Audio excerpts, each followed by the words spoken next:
here we are. I turned down here at the next block. Thanks, mister. I'll get off there.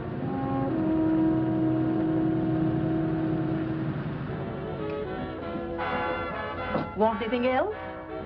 No. Hey, you. Me? Yeah, you. Where you heading? East. Too bad. I thought if you was heading north, I might be able to help you out. I'm pushing the Salt Lake, and I don't like to ride it alone at night. I'm one of those guys that got to talk or I fall asleep. Oh. Sure, now, my partner, he's got Lou to keep him company, but I ain't got nobody at all. Where you coming from? West. Yeah, sure, I know, but where, L.A.? Maybe. Got a cousin out in L.A. You don't say. Yeah, he's been out... You're not much of a talker, are you? My mother taught me never to speak to strangers. Oh, a wise guy. So what? Okay, don't get sore. Just trying to be sociable, that's all. Hey, Glamorous. You change for a dime, will you?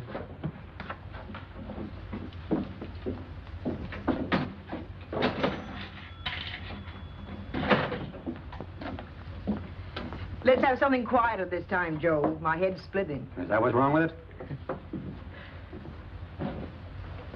Done with your coffee? No. And don't rush me, will you?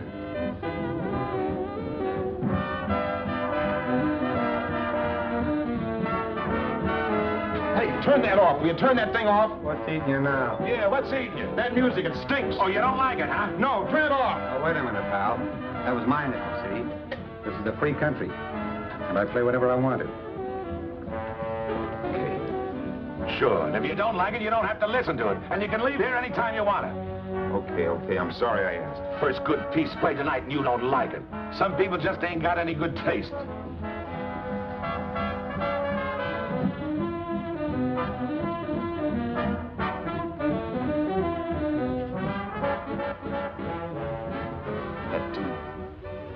That tune. Why was there always that rotten tune? Following me around, beating in my head, never letting up.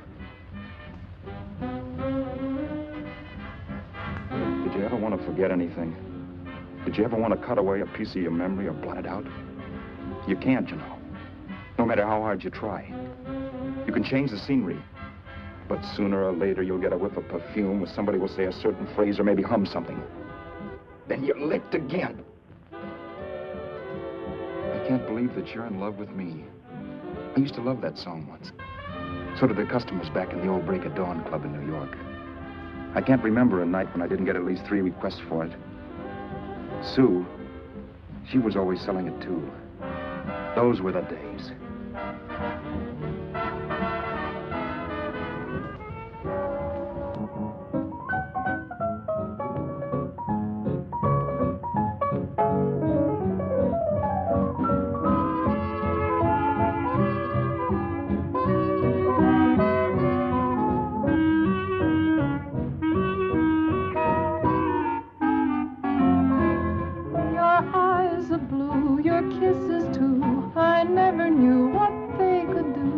I can't believe that you're in love with me.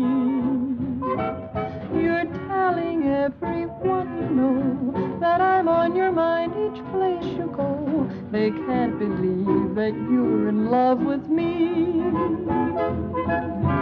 I have always placed you far above me. I just can't imagine that you love me. And after all is said and done, to think that I'm the lucky one, I can't believe that you're in love with me.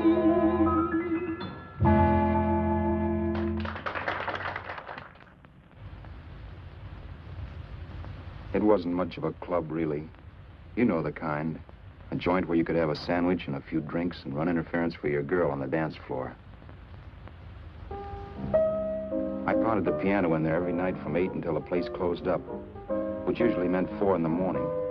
A good job as jobs went in those days. Then, too, there was Sue, who made working there a little like working in heaven. But how we felt about each other, well, there was nothing very unusual in that.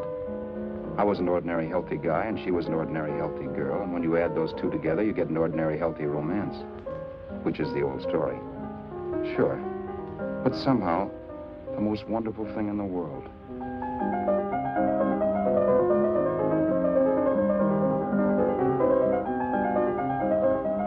All in all, I was a pretty lucky guy.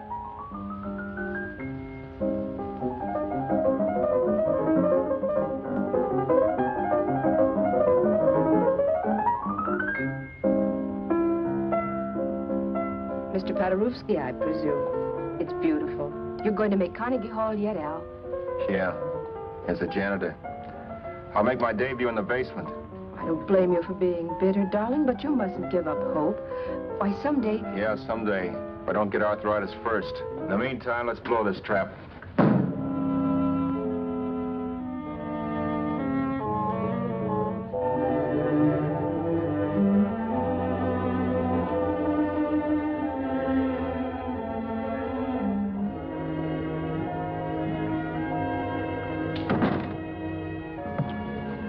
Like to get something to eat, hon? Oh, I don't think so, Al. I lose my appetite working in this flea bag. Let's go home. Okay. I can't stand much more of that dump. Did you see that drunk tonight trying to paw me? No, what drunk? Does it matter what drunk? Say, what's the matter with you tonight, darling? That's the third time you started to tell me something and then stopped. We shouldn't have any secrets from each other, Sue. Next week we're going to make with the ring and the license. You and me will be a team. Yes, that's right. In the Bush League. I don't get you. We've been struck out. It's a funny way to talk, darling. Don't you want to marry me? Al, look, I love you. You know I do, and I want to marry you. But But not now. Only after we've made good. Sunday I'm going away. Oh, I know you'll think it's silly. That's why I hesitated to tell you. But I'm going to California. I want to try my luck in Hollywood. that's the most stupid thing I ever heard of. Don't you know millions of people go out there every year and wind up polishing cuspidors? I thought you had better sense. You sound as if you don't think I have any talent. That has nothing to do with it. I'll make out all right. Maybe. But what about me? Doesn't it mean anything to you that you're busting up all our plans? We may not see each other for years? It won't be that long. I thought you loved me. I do. You know I do. Well, here we are. Al, why can't you see my side of it? I'm young. We both are, and we've got all the time in the world to settle down. Oh, really, darling, what I'm doing is the only sane thing to do. I hate the thought of being so far away from you, but we'll be together again someday. Maybe you'll decide to come out too later on. So long. Al, aren't you going to kiss me goodnight? Sure. Why not? Good night.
Okay, Roberts. You hit the jackpot this time. $10. Thanks.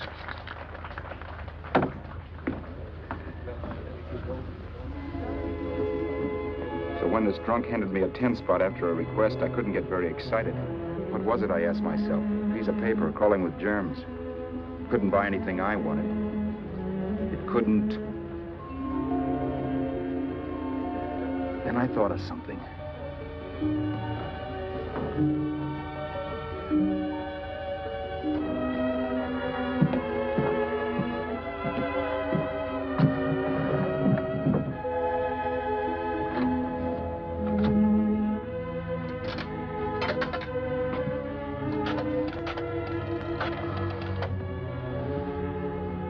Long distance. I'd like to put a call through to Los Angeles. Miss Harvey. Sue Harvey, Harvey. The number is Crestview 65723.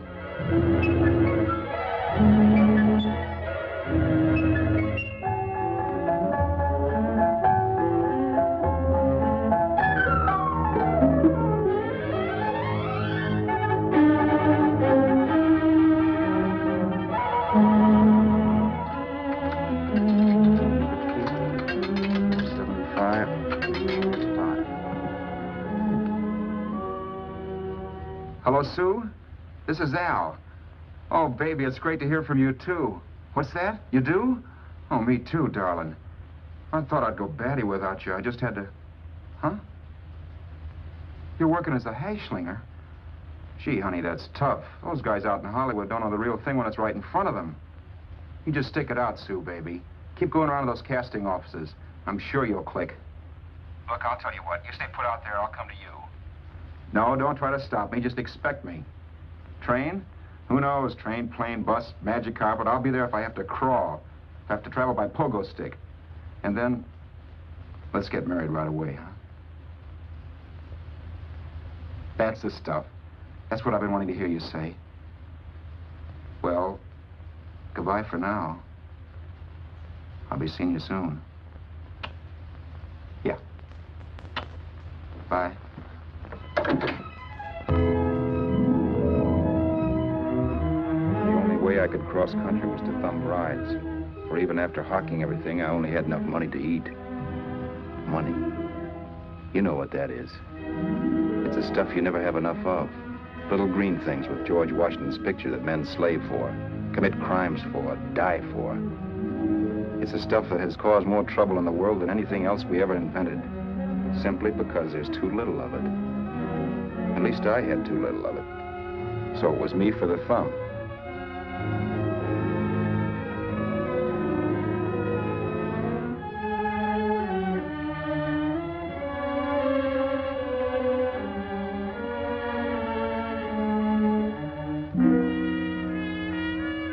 Ever done any hitchhiking? It's not much fun, believe me. Oh, yeah, I know all about how it's an education and how you get to meet a lot of people and all that. But me, from now on, I'll take my education in college or in PS 62, where I'll send $1.98 in stamps for 10 easy lessons.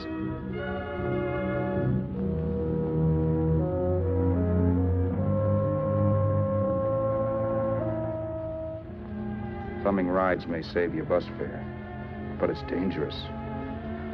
You never know what's in store for you. You hear the squeal of brakes. If only I had known what I was getting into that day in Arizona. Here, throw that in the back seat. Okay, let's go. Make sure that door's closed.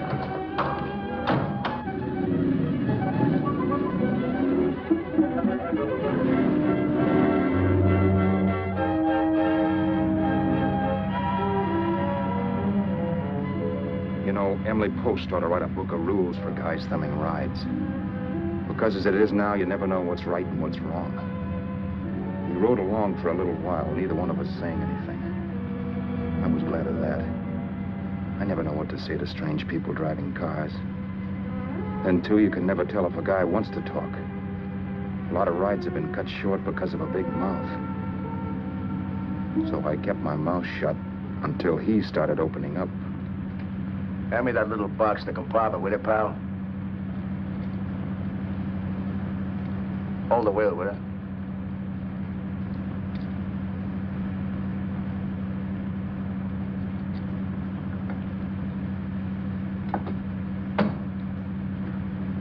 How far are you going? L.A. Wow, you're really traveling, aren't you? Yeah, but I don't expect to make it for a couple of years at the rate I've been promoting rides. Not much luck, huh? Sure, all bad. Not many people stop for a guy these days. Afraid of a stick-up, maybe. They can't blame them. Where you coming from? New York? Well, New York. You're in luck this time. I'm going all the way. Right through to Los Angeles. You drive a car? Sure. Whenever you're tired, let me know.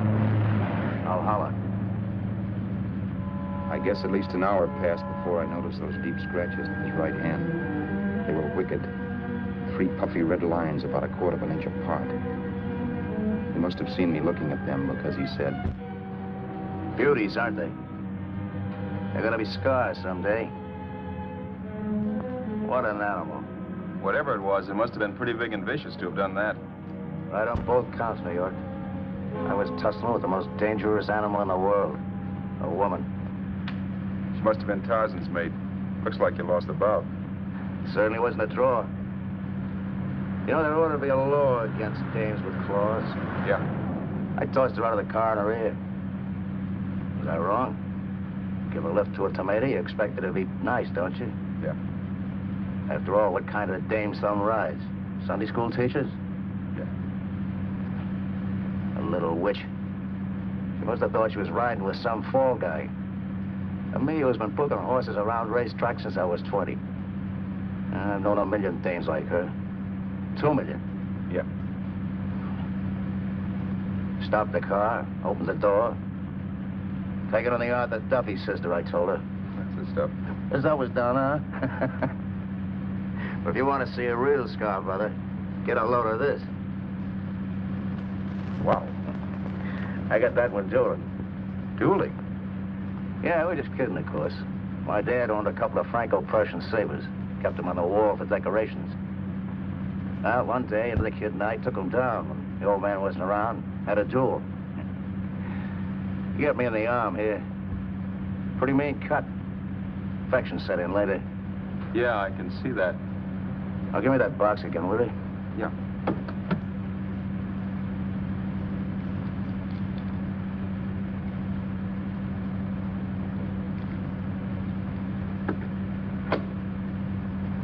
Pain made me lose my head, I guess. I began slashing. Before I knew it, I put the other kid's eye out.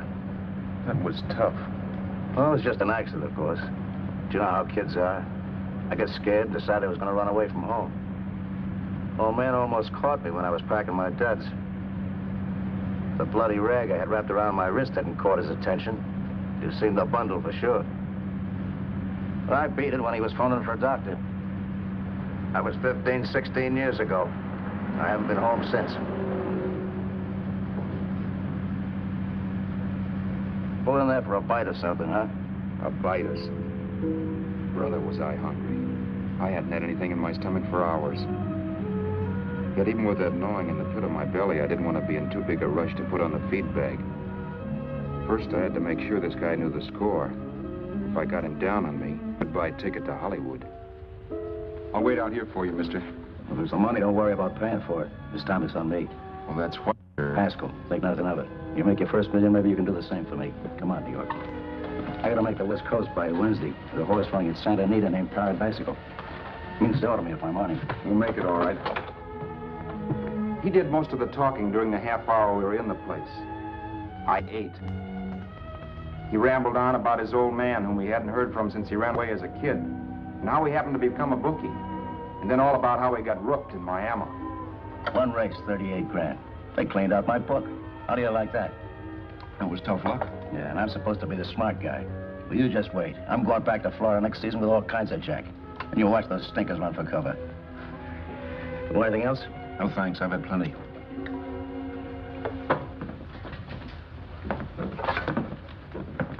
Got a check there, sister? Oh, just a minute. Your change, sir. Keep it, sister. Oh, thank you, sir. Call again. I'll be waiting outside for you when you finish work. Sharp check, huh?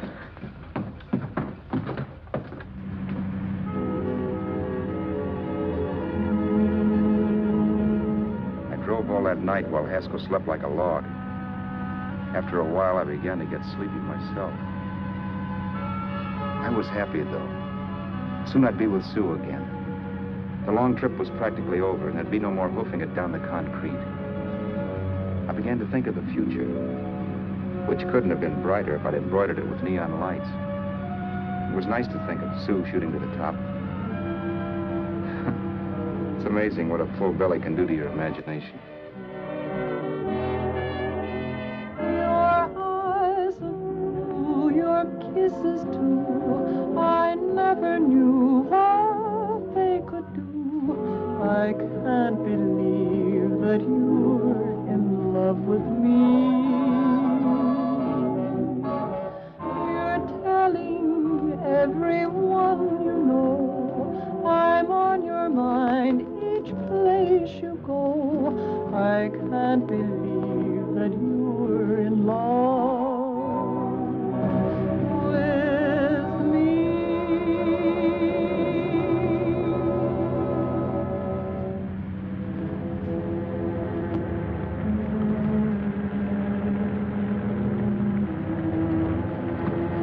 Mr. Haskell? Mr. Haskell? Mr. Haskell, wake up. It's raining. Don't you think we ought to stop and put up the top?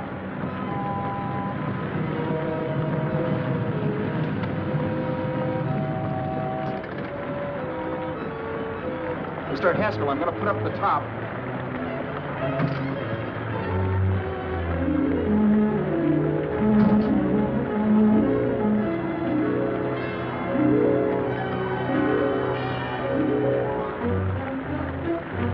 Until then, I'd done things my way. But from then on, something else stepped in and shunted me off to a different destination than the one I had picked for myself. For when I pulled open that door... Mr. Haskell, what's the matter? Are you hurt? Are you hurt, Mr. Haskell? Start your sermon. I'll listen to it. But I know what you're going to hand me even before you open your mouths. You're going to tell me you don't believe my story of how Haskell died and give me that don't make me laugh expression on your smug faces. I saw at once he was dead, and I was in for it. Who would believe he fell out of the car? Why, if Haskell came too, which of course he couldn't, even he would swear I conked him over the head for his dough. Yes, I was in for it. Instinct told me to run, but then I realized it was hopeless. There were lots of people back down the road who could identify me. That gas station guy and the waitress. I would be in a worse spot then, trying to explain why I beat it. The next possibility was to sit tight and tell the truth when the cops came. But that would be crazy. They'd laugh at the truth. I'm not having my head in the noose. So what else was there to do but hide the body and get away in the car? I couldn't leave the car there with him in the gully. That would be like erecting a tombstone.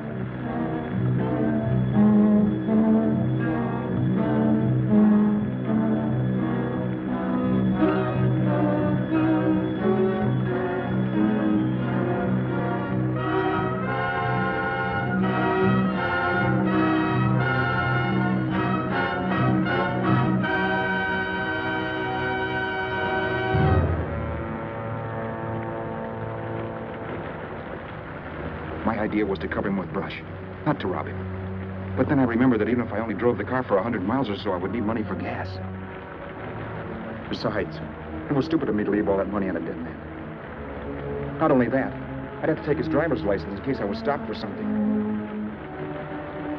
I didn't like to think about it, but by that time I'd done just what the police would say I did, even if I didn't. My clothes. The owner of such an expensive car would never be wearing them. Some cop might pull me in on suspicion.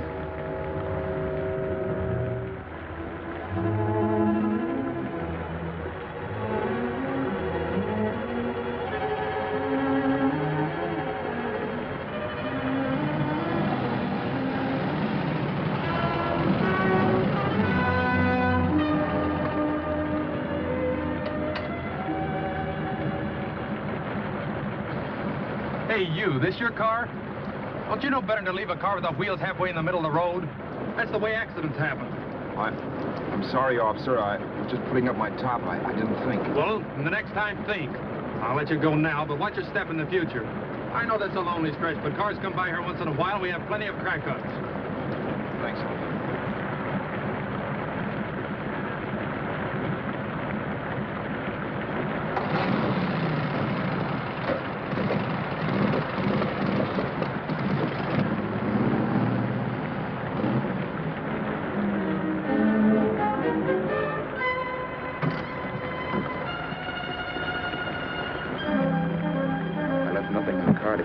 Roberts. If they found a dead man in the gully now, it would be me.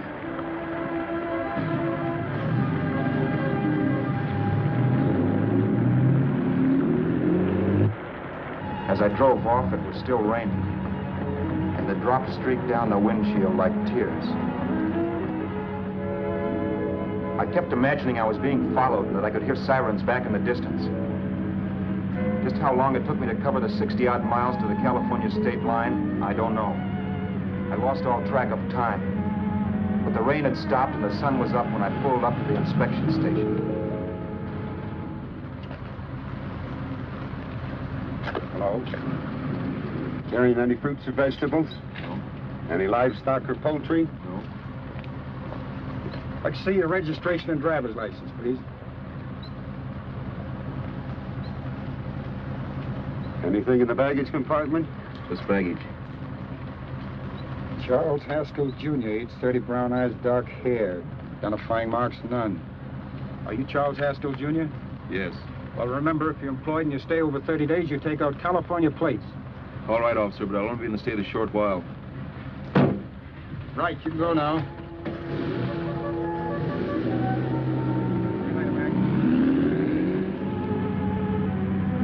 I couldn't drive any farther without some sleep.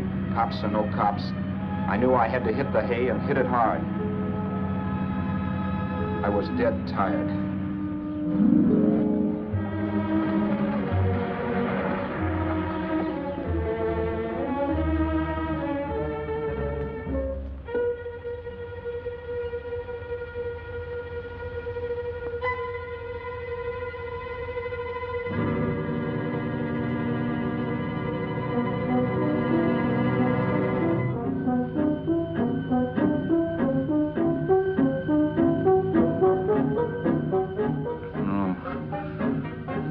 Mr. Haskell. No.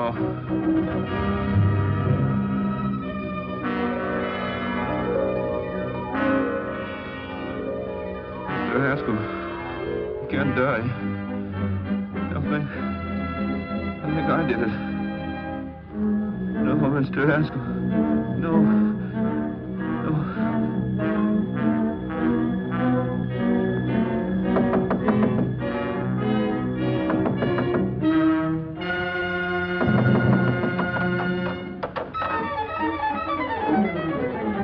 Who's there?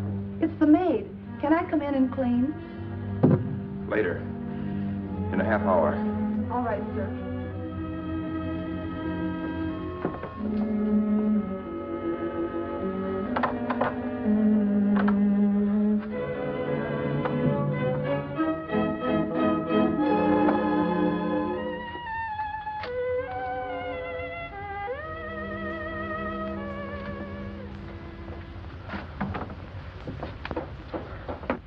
There was no time to lose. Every minute I had to be Charles Haskell was dangerous. And I'd have to be Charles Haskell until I got to some city where I could leave the car and be swallowed up.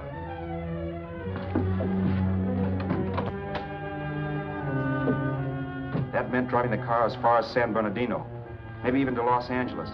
In a little town, I might be noticed, but in a city, I should be safe enough. Then, after I ditched the car, I could go on to Sue. But those 5 minutes at the state line made me realize it might be a good idea to find out a little bit about Mr. Haskell. Then if anybody asked me questions, I could give the right answers. The first thing I found out was that I had $768. This was a lot of jack, but believe me, it was the kind of money I'd rather not have.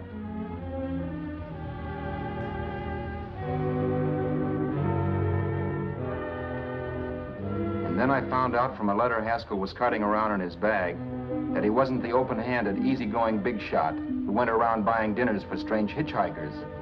Before I got done reading it, I saw him more as a chiseler. It was written to his old man in California, the one he hadn't seen in so many years.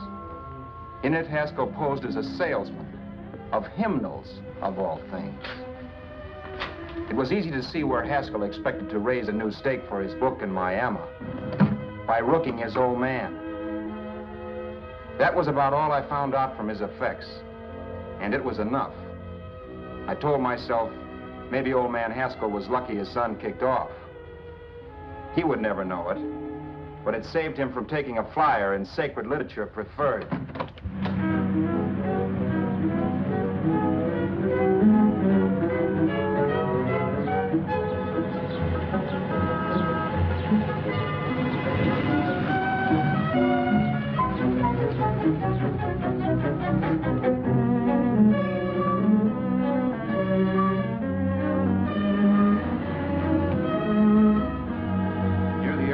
Desert center, I pulled up for water.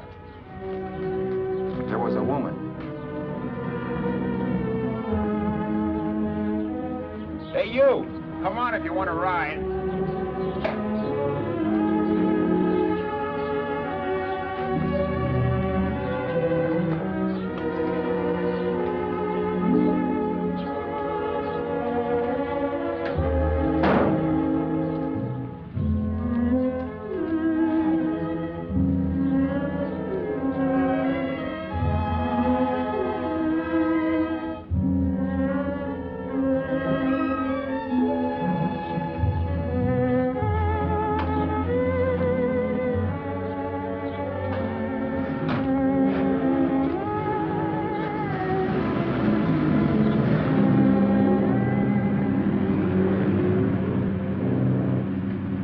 How far are you going?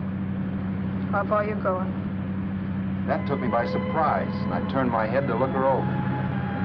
She was facing straight ahead, so I couldn't see her eyes. But she was young, not more than 24. Man, she looked as if she'd just been thrown off the crummiest freight train in the world. Yet, in spite of this, I got the impression of beauty. Not the beauty of a movie actress, mind you, or the beauty you dream about when you're with your wife, but a natural beauty. A beauty that's almost homely because it's so real. Then suddenly she turned to face me. How far did you say you were going? Los Angeles? L.A.? L.A.'s good enough for me, mister. That's what I was afraid of. What'd you say?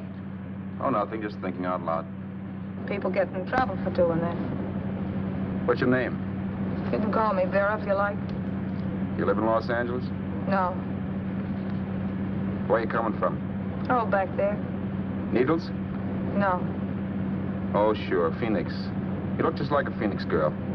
Are the girls in Phoenix that bad? The girl must have been pretty tired, because she fell asleep not 20 minutes after she stepped into the car.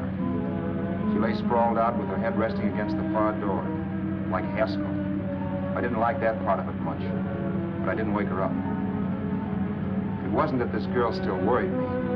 I'd gotten over that funny feeling I had when she looked at me, which I put down as just my jangled nerves. With her eyes closed and the testness gone out of her, she seemed harmless enough. And instead of disliking her, I began to feel sorry for her. The poor kid probably had had a rough time of it. Who was she anyway? And why was she going to Los Angeles? And where'd she come from in the first place? The only thing I knew about her was her name. Not that it made any difference. A few hours more and we'd be in Hollywood. I'd forget where I parked the car and look up Sue. This nightmare of being a dead man would be over. Who this dame was, well, it was no business of mine. Where did you leave his body? Where did you leave the owner of this car? You're not fooling anyone. This buggy belongs to a guy named Haskell. That's not you, mister. You're out of your mind. That's my name, Charles Haskell. I can prove it. It's my driver's Save license. yourself the trouble, mister. Having Haskell's wallet only makes it worse. It just so happens I rode with Charlie Haskell, all the way from Louisiana. He picked me up outside of Shreveport. You rode? You heard me. Then it all came back to me. All the talk about dueling and scars and scratches. There was no doubt about it. Vera must be the woman Haskell had mentioned. She must have passed me while I slept. Well, I'm waiting. My goose was cooked. She had me. That Haskell guy wasn't dead yet. He wasn't stretched out stiff and cold in any Arizona gully. He was sitting right there in the car, laughing like mad while he haunted me. Well? There was nothing I could say. It was her move. Vera, whatever her name was just my luck picking her up on the road. It couldn't have been Helen, or Mary, or Evelyn, or Ruth. It had to be the very last person I should ever have met. That's life. Whichever way you turn, fate sticks out a foot to trip you.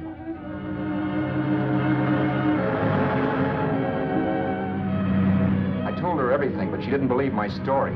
I should have saved my breath. That's the greatest cock and bull story I ever heard. So he fell out of his car. Say, who do you think you're talking to, a hick? Listen, mister, I've been around, and I know a wrong guy when I see one. What'd you do, kiss him with a wrench? Now, wait a minute. What I told you was true. You see, that's why I had to do it. You think I killed him? Well, the cops would have thought so, too. Yeah, well, maybe they still think so. What makes you so sure I'll shut up about this? Sure, I'm innocent. Give me a break, will you? It won't do me any good having you pinched. The cops are no friends of mine. Now, if there was a reward, but there isn't. Thanks. Don't thank me yet. I'm not through with you by a long shot. Let's see that roll.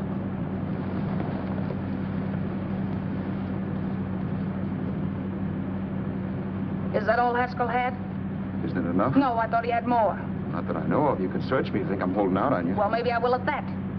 He told me he was going to bet $3,000 on a horse named Paradisical on Wednesday at Santa Anita. He was stringing you along. He meant 300. Maybe. Sure, $3, 300. He was a piece of cheese, a big blowhard. Listen, mister, don't try and tell me anything about Charlie Haskell. Remember, I knew him better than you did. Okay, then you knew he was a four-flusher. That explains the $3,000 bet. I'm not so sure he didn't have that $3,000. Why should I believe you? You got all the earmarks of a cheap crook. Now, wait a Shut minute. Up. You're a cheap crook and you killed him. For 2 cents, I'd change my mind and turn you in. I don't like you. All right. Don't get sore. I'm not getting sore. But just remember who's boss around here. If you shut up and don't give me any arguments, you'll have nothing to worry about. But if you act wise, well, mister, you'll pop into jail so fast it'll give you the bends. I'm not arguing. Well, see that you don't. You know, as crooked as you look, I'd hate to see a fella as young as you wind up sniffing that perfume that Arizona hands out free to murderers. I'm not a murderer. Of course you're not. Haskell knocked his own head off. He fell, that's how it happened, just like I told you. Sure, and then he made you a present of his belongings. I explained why I had to do that. Doesn't make a difference one way or another. I'm not a mourner. I liked Haskell even less than I like you. Yeah, I saw what you did to him. What do you mean? Well, scratches on his wrist. Sure, I scratched him. Oh, so you did. So your idea was to drive the car a little way, maybe into San Bernardino, and then leave it. You weren't going to sell it? Sell it? You think I'm crazy? Somebody else's car? See, all I want to do is leave it somewhere and forget I ever saw it. Not only don't you have any scruples, you don't have any brains. I don't get you. Maybe it's a good thing you met me. You'd have got yourself caught, sure. Why, you dope. Don't you know a deserted automobile always rates an investigation? Huh? Look, the cops find a car. Then they get curious. They wonder where the owner is. So, all right, they don't trace Haskell. They trace you. I never thought of that. The only safe way to get rid of the car is to sell it to a dealer. Get it registered under a new name. Say, stop at the next store. I want to get a bottle and do some shopping before we hit L.A.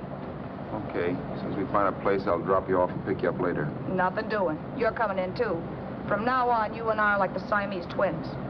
Have it your way. But I don't get the point. The point is, I don't want you to get lost. I'm not going to beat it if that's what you're afraid of. I'll say you're not. Well, I'm going to see that you sell this car so you don't get caught. Thanks. Of course, your interest wouldn't be financial, would it?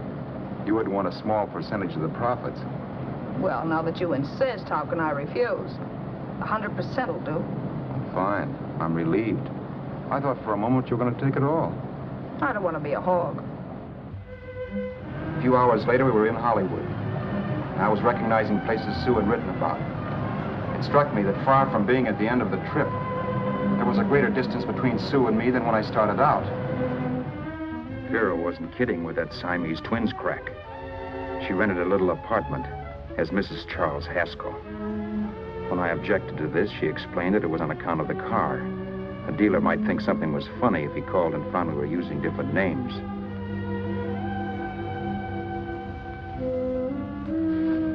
Home, sweet home.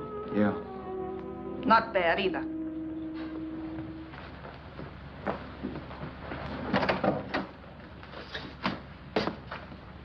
In case there's any doubt in your mind, I'll take the bedroom. Yeah. Sure is stuffy in here.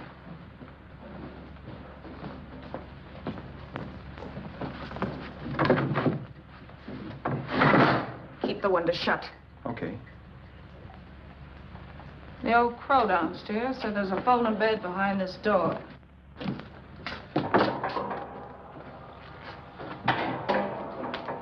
You know how to work it? I invented it. Some joint. One can't have everything.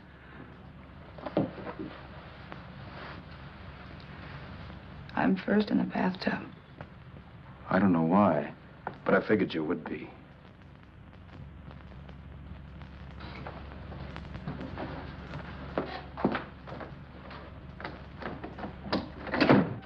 Boy, oh boy. It sure feels good to be clean again. I must be 10 pounds lighter.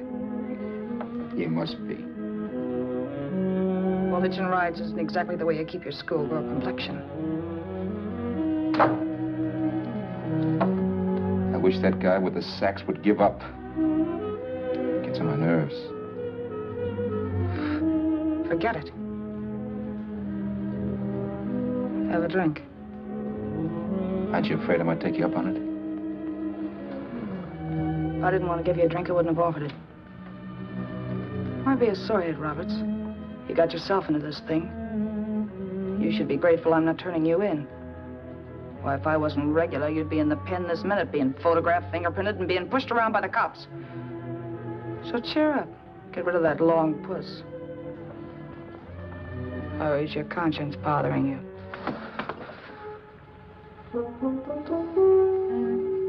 No. It isn't. Swell. That's the spirit. He's dead and no moaning around will bring him back.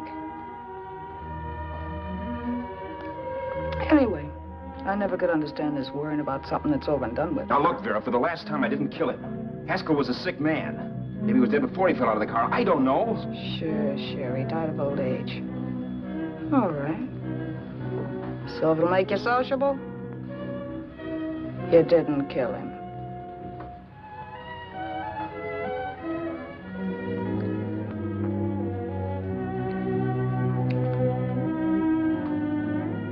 Thanks.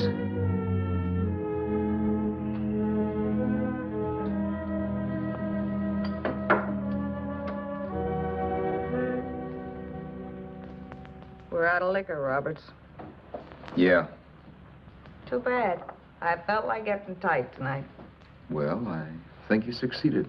Am I tight? As a prima donna's corset. That's good. I wanted to get tight. Why? What have you got to get tight about? Oh, I don't know. Few things. Huh. You should have my worries. If I had your troubles, I'd stay sober. And I've got the key to that door. Yeah. Maybe you're right. I'm always right. You know, I don't like your attitude, Roberts. Well, there's a lot of things I don't like. Sure. But life's like a ball game. You gotta take a swing at whatever comes along before you wake up and find it's the ninth inning. You read that somewhere. That's the truth, Roberts. All you do is bellyache. Taking it easy and, well, trying to make the best of things. But maybe that's what's wrong with the whole world. Get the professor. People knock themselves out trying to buck fate. Now, take you, for instance. You're lucky to be alive. Why, suppose Haskell had opened your door. You'd be playing a harp now. Think of that. You think of it. I'm tired of thinking. There's plenty of people dying this minute. I would give anything to trade places with you. I know what I'm talking about. I'm not so sure. At least they know they're done for. They don't have to sweat blood wondering if they are. Your philosophy stinks, pal. We all know we're going to kick off someday. It's only a question of when. But what got us on this subject anyway? We'll be discussing politics next. Yeah. Where'd you hide the buds? On the table, sucker.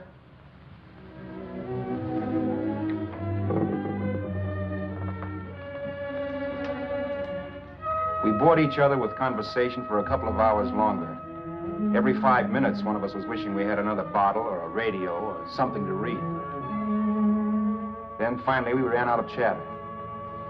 I know it's only 11 o'clock, but I want to get up early and make the rounds of the used car lots. No hurry about that. We've got all the time in the world.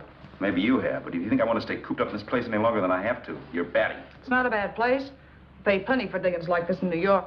I wouldn't like it if it was the Ritz.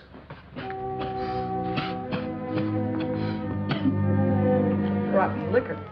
You got a mean cough. Want to do something about it. I'll be all right. That's what Camille said. Nobody you know. Wasn't that the dame that died of consumption? Yeah. Wouldn't it be a break for you if I did kick off? You'd be free with all Haskell's dough and car. I don't want to see anybody die. Not even me. Especially not you. One person died of me. If you did, well, that's all I need. You don't like me, do you, Robert? Like you? I love you. My favorite sport is being kept prisoner. After we sell the car, you can go to blazes for all I care. But not until then.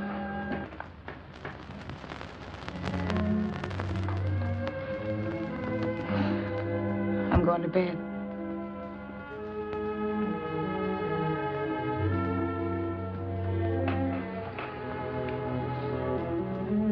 Good night, Roberts. Don't try and sneak away during the night. All the doors are locked.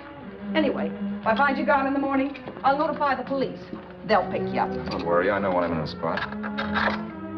Well, good night. I hope that portable rack isn't too uncomfortable for you. Don't lose any sleep over it, will you, Vera?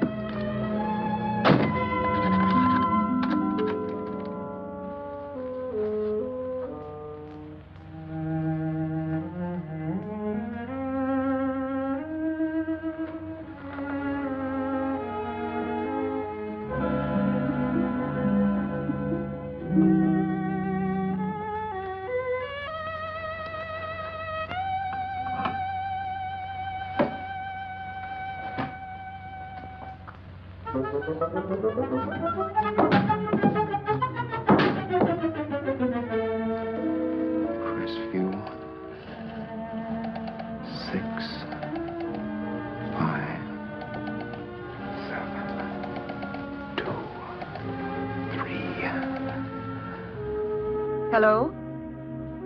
Hello? Hello?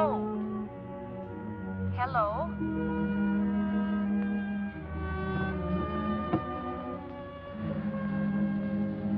No. Not yet, darling. Tomorrow. Maybe. If this were fiction, I would fall in love with Vera, marry her and make a respectable woman of her. Or else she'd make some supreme Class A sacrifice for me and die. Sue and I would bawl a little over her grave and make some crack about there's good in all of us. But Vera, unfortunately, was just as rotten in the morning as she'd been the night before. All right, I'm coming. Look, Vera, it's almost noon. So what? The dealers will be there all day? They'll be there all year, too, but it doesn't wait that long. Shut up. You make us like a husband. Well, do I rate a whistle? You sure do, but let's go. Let's go, let's go. I spent $85 and 2 hours preparing bait, and all you can say is let's go. Come on.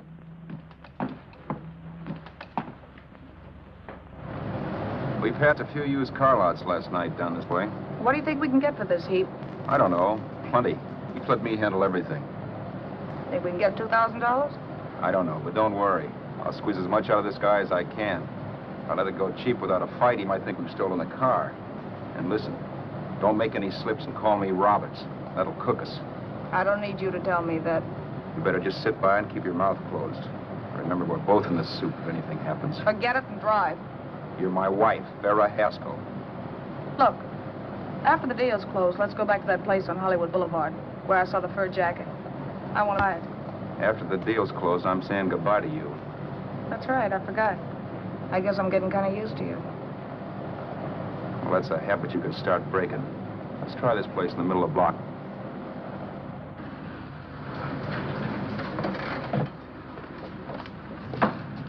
Good afternoon. What can I do for you? We're interested in selling a car. If the price is right. Well, if it's in good mechanical condition, it should blue book for about $1,600. Tony, take a look at this motor. $1,600. Are you kidding?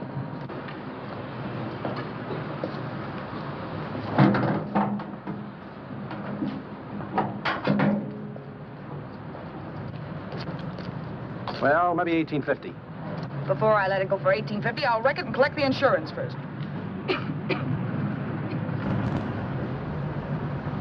Lady, this motor's seen a lot of driving.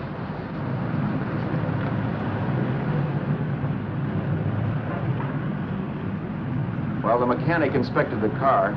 We haggled. At last, when we were all worn out, we hit a compromise. His price. Okay, it's a deal. All right, come in, we'll sign the papers. I have the ownership papers right here with me. Look, Vera, in the meantime, will you clean the dash compartment? There may be some stuff in it. All right, darling. $1,850. That dirty crook.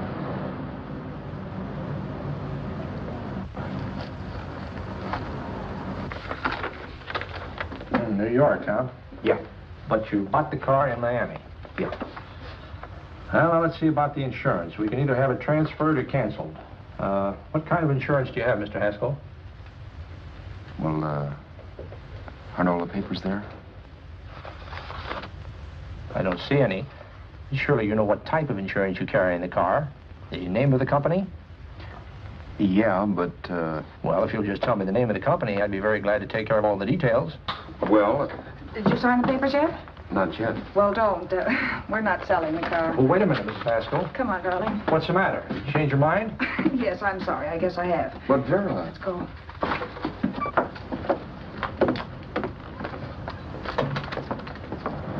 You got me out of a tight spot, Vera. But I still don't understand all this. You will in a minute. I almost threw away a gold mine. 1850 isn't to be sneezed at. The car doesn't book for as much as I thought. We're not selling the car. You want to keep it. Now, wait a minute, Vera. You said yourself I wouldn't be safe until the car was in someone else's name. I'd like to be free of this mess when I go. That's just it, Roberts. You're not going. There's a drive-in the next corner. Pull in there and we'll get a bite to eat. And I'll explain. What is this, another one of your brilliant ideas?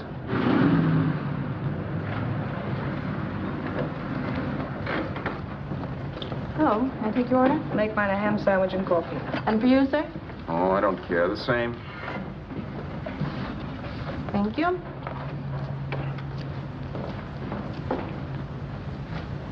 Get this, Vera. I've been pretty patient so far. I've done everything you asked me to do, but no more. Shut up. You've taken Haskell's money. You can have the dough we get from selling the car, but you're not going to keep me a prisoner. It's a good thing I bought the paper. Take a look at that. Vera, I'm in no mood. Read that.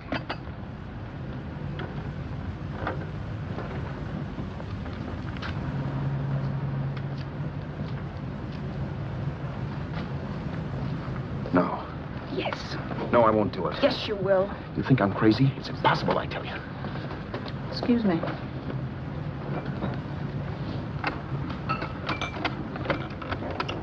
Blow the horn when you're through. No one could possibly get away with an act like that. It'd be wise to me in a minute. Don't be yellow. You look enough like him. The same coloring and the same build. See how his clothes fit you? No kidding, you almost had me fooled for a while. Oh, grow up, Vera. Don't you think a father knows his own son? And there must be other relatives. The father won't have to know you. We'll wait till he gives up the ghost. He's an old geezer and he won't pull through. And as far as other relatives are concerned, they haven't seen you in 15 or 20 years. Eat. I'm not hungry. And I won't do it. It's not as tough as it sounds. Remember, you've got all kinds of identification. His car, letters, license. I could never get away with it. It's the stupidest thing I've ever heard. The old boy has scads of dough. Look in the paper there. Personal fortune assessed at over 15 million. He'll leave plenty, I tell you. Maybe he cut off his son. How do we know? It's out, Vera. I won't have anything to do with it. I think you will. Look, Vera, I'll do anything within reason. But not that. So forget it. Or find yourself another stooge. You sap. You'll be fixed for the rest of your life as Charlie Haskell. You can take your inheritance and go away. No more worrying about the rent, no sweating, scheming, wondering where your next meal's coming from. Think about that, Roberts. Vera, please, you're talking too loud. On this, I'm splitting 50-50 with you. Sure, why not? We're both alike, both born in the same gutter. Now, take it easy, Vera. There's people around here. You don't know what you're talking about. We'll wait till we read that old man Haskell's dead. Then you show up. Like you read in New York that he was sick. No. Suppose he doesn't die. He will. I know he will. Something tells me. But as much as I insisted I would have no part of her scheme, Vera was taking it for granted I would. Neither of us had our mind on the cards as we played that night. I knew we were just trying to kill time between newspaper editions. This was a death watch for Vera. Maybe it was for me, too. Don't you realize if I'm caught, they'll want to know where I got the car and stuff, and they'll have me on a murder charge. If you're smart, you won't get caught. I knock for 7. And if I'm caught, don't you realize you'll be out, too? 18 points, that gives me 30. How will I be out? You'll be out $1,850 we would have gotten on the car. Really, Vera, you'd be an awful chump if you threw away all that dough on a dizzy long shot. Let me sell the bus tomorrow. With the money it'll bring and what you've already got, a clever kid like you can run it up in no time. Then we'd both be in the clear. I'll be in the clear anyway. Maybe. But if I got caught, I'd get good and sore at you, you know. You mean you'd squeal? Well, no, not squeal exactly. Never mind what you meant. Even if you did tell the cops I was in on it with you, what could they do to me? They might give me the same medicine they gave you. Yeah. A rope. But I'm on my way now. All they'd be doing would be rushing it. All right. But think of the $1,850 you'd lose. You'd kick yourself along the block and let it get away from you. I'll take the chance. Want another drink? You're being a goon. That's the way people wind up behind the 8 ball. Once they get a few dollars, they become greedy and want more. My. Caesar. Who? You know that Roman general? He got his for being greedy. He wasn't satisfied, so the final wind-up was he took the count. A couple of days ago, you didn't have a dime. Why, you were so broke you couldn't pay cash for a postage stamp. Now you've got almost $700 with $1,850 in the offing. Take my advice. Don't try for more. I'm tired of this game. Let's have some blackjack. Play solitaire. Okay, I will if that's the way you feel about it. That's the way I feel about it. Getting sore and throwing things won't help much, Roberts. I'm really doing you a favor. I help you out of a jam by keeping my mouth shut. I show you how to make some soft money. And what thanks do I get? Thanks. Sure. Or would you rather call the cops and told him you killed a man and stole his money? I didn't do anything. Yes, you did. No, I didn't. You know I didn't. All right, then. Suppose I call the cops. If you're innocent, what do you got to be scared of? Okay. Call him, you mutt. Go ahead and call him, see if I care. At least they'll give me a square deal. You want me to call them? You heard me. But I'm warning you. If I'm pinched, I'll swear you were in on it. I'll say that you helped me. If I fry, I'll get even with you. You wouldn't dare. You're chicken. Yeah? Then try it and see. Call him. Yeah. Okay, I will.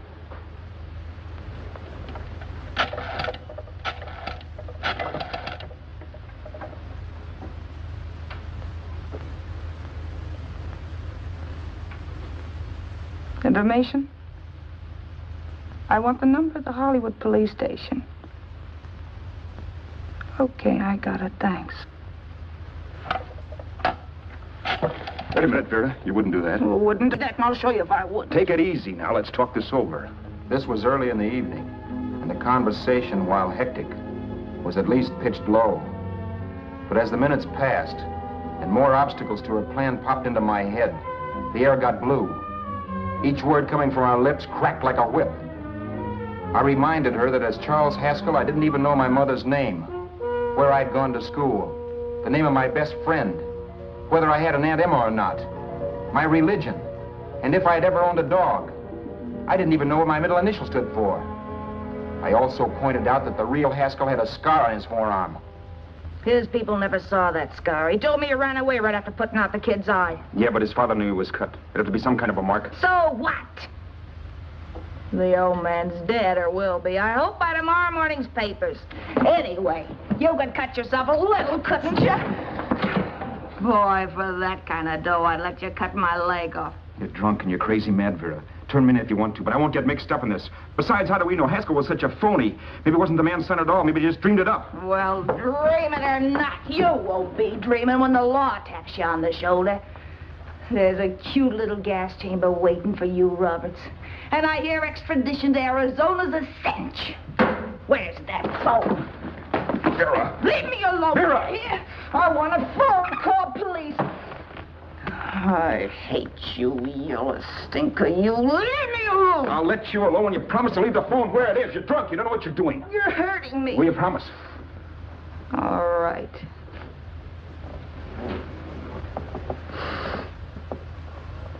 You hurt me. I'm sorry, but... And it's hot in here. Open up a window. It's not hot. Don't tell me. Now, do you do it or do I do it? You're no gentleman, see? Yeah. All right. I'll open up the window.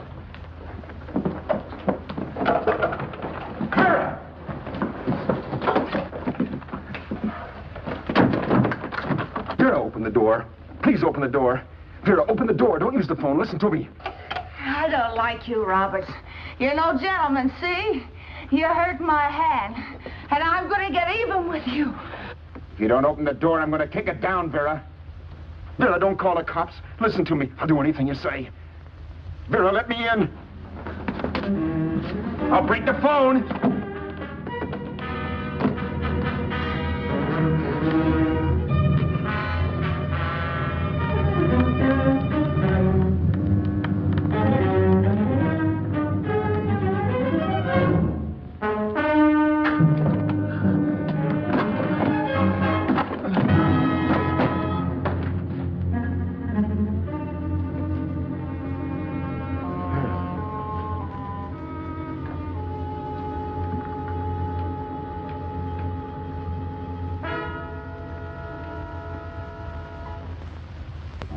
The world is full of skeptics. I know. I'm one myself. In the Haskell business, how many of you would believe he fell out of the car? And now, after killing Vera without really meaning to do it, how many of you would believe it wasn't premeditated? In a jury room, every last man of you would go down shouting that she had me over a barrel and my only out was force. The room was still. So quiet that for a while I wondered if I'd suddenly gone deaf. It was pure fear, of course. And I was hysterical, but without making a sound. Vera was dead, and I was her murderer. Murderer? What an awful word that is. But I'd become one. I better not get caught.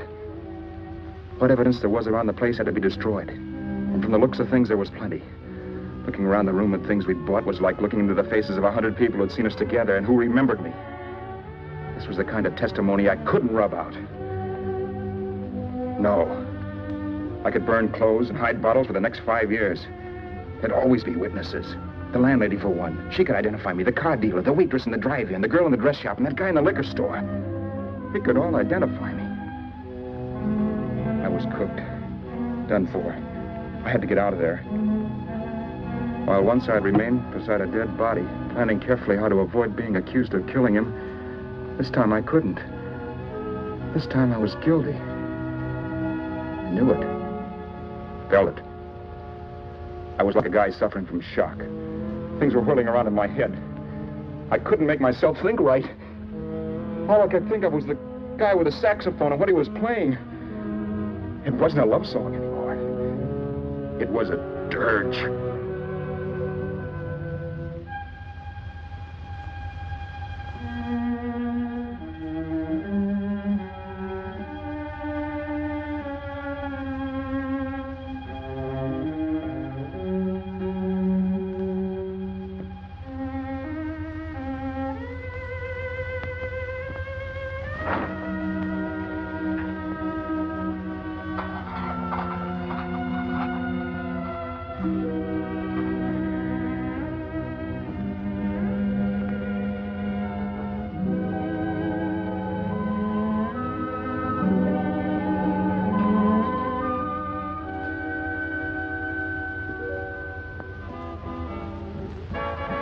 My problems weren't solved.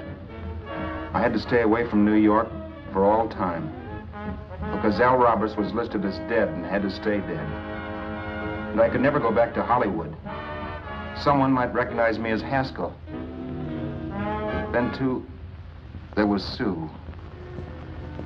I could never go to her with a thing like this hanging over my head. All I could do was pray she'd be happy.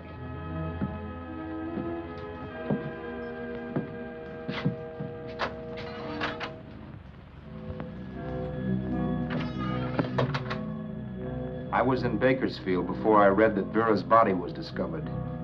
That the police were looking for Haskell in connection with his wife's murder. Isn't that a laugh? Haskell got me into this mess, and Haskell was getting me out of it. The police were searching for a dead man. I keep trying to forget what happened and wonder what my life might have been if that car of Haskell's hadn't stopped. But one thing I don't have to wonder about, I know. Someday a car will stop to pick me up that I never thumbed.